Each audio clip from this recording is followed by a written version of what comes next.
How's it going, tiny little hot dog cuties? Today is a very special day because it's Black History Month and I wanted to make a very special video, and this one is about 5 Black American doctors who I think have been pivotal to the field of medicine, have improved medicine, or have done some really awesome accomplishments within medicine.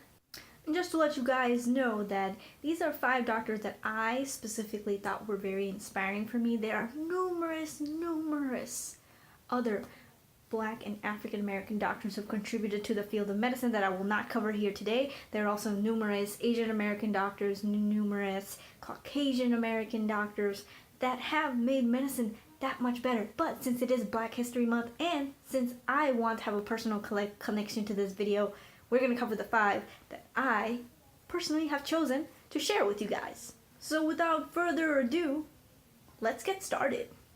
Number 1, Dr. Charles R. Drew.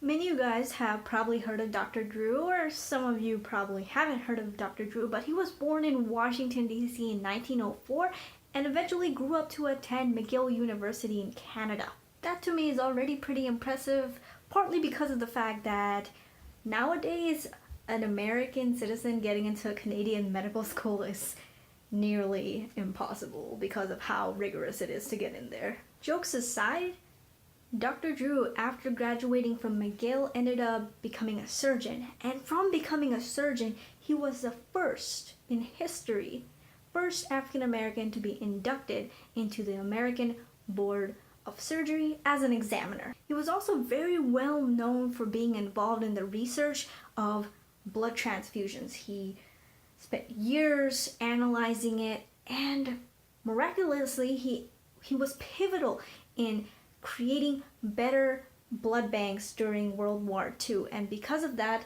we are able to have better blood banks for blood transfusions. And back in the day, you had to get your blood transfusion as soon as possible. Now we can store blood for a long period of time, and that technology is primarily has to be credited towards him and a bunch of other researchers, but he was one of the pivotal scientists that actually helped create long-term shelf storage of blood.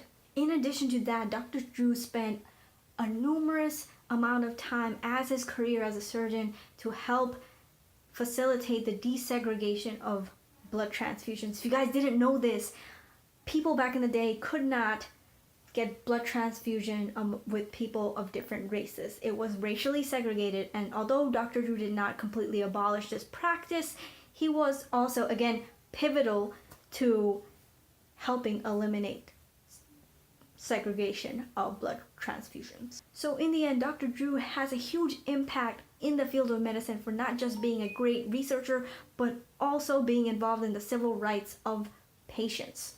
There's actually a university named after him, Dr. Charles R. Drew University of Medicine and Science, and that's actually part of UCLA. So if you guys are not involved with the medical school application process, I can tell you a little bit about that.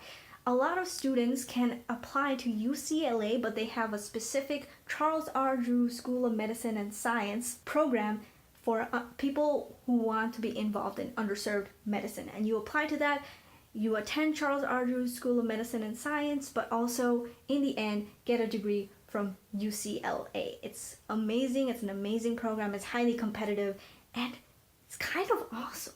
I was actually just looking through Google Maps the other day, and I live in Atlanta, and there's actually a Charles R. Drew charter school.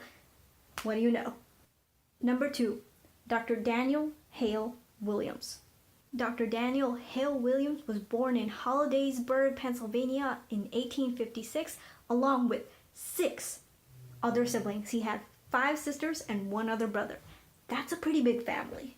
As he grew up, he actually followed in his late father's footsteps, who died of tuberculosis, unfortunately, in his childhood, but he opened up a barbershop in Wisconsin, just like his dad did back in the day. Well, his barbershop wasn't in Wisconsin, but he was a barber. And then one day he had an encounter with the local physician and actually became quite enamored with the profession.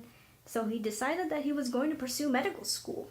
He then packed his bags and went all the way to Illinois, enrolling himself at the Chicago Medical School, which is now known as Northwestern. And if you guys don't know what Northwestern Medical School is. They are one of the top programs in the country.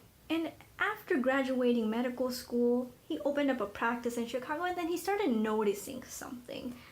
He realized that hospitals are segregated.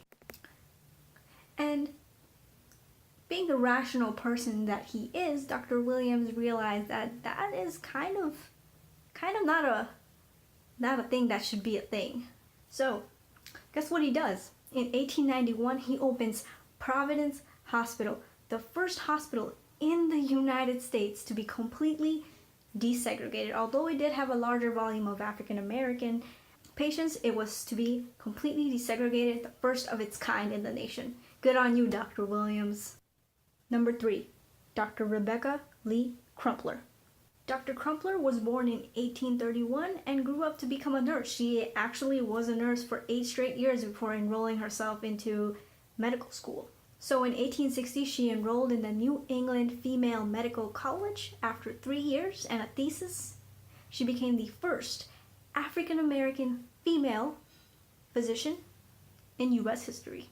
And guys, her accomplishments didn't just end there. After graduating from medical school, she primarily worked with poor women and children, and eventually ended up working with the Freedmen's Bureau, which is an organization that helps freed slaves. So she gave free men medical care. And just to tie off her legacy, Dr. Crumpler released a book called A Book of Medical Discourses in 1883 that aims to help female and infantile medical care. Number 4, Dr. Mae Jemison.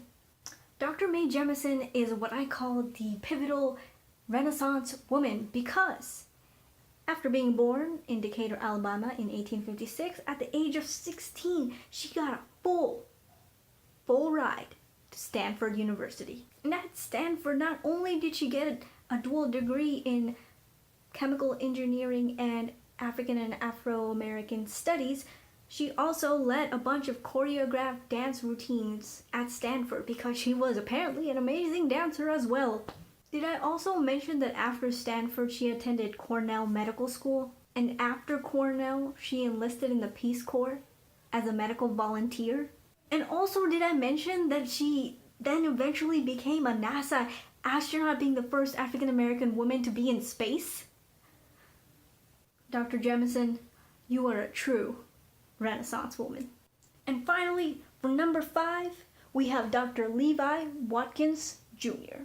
Dr. Watkins Jr. was born in 1994 in a small city in Parsons, Kentucky, and eventually ended up attending Vanderbilt School of Medicine, being the first Black student there to get a medical degree. But that's not all. He is most well known for doing the groundbreaking procedure of installing an artificial automatic defibrillator on a human being, and it was a complete success. He was the first to do it. And if you guys don't know, there are thousands and thousands of people in the entire world that benefit from this procedure, and he was the first one to successfully complete that procedure. He was a trailblazer. This procedure completely changed the field of medicine and has kind of helped save thousands upon thousands of lives. I'm sure some of you even know someone who is living and breathing because of an artificial defibrillator. So there you guys have it. These are my 5 pivotal African American doctors who have kind of changed the course of medicine and have done groundbreaking work in their lives.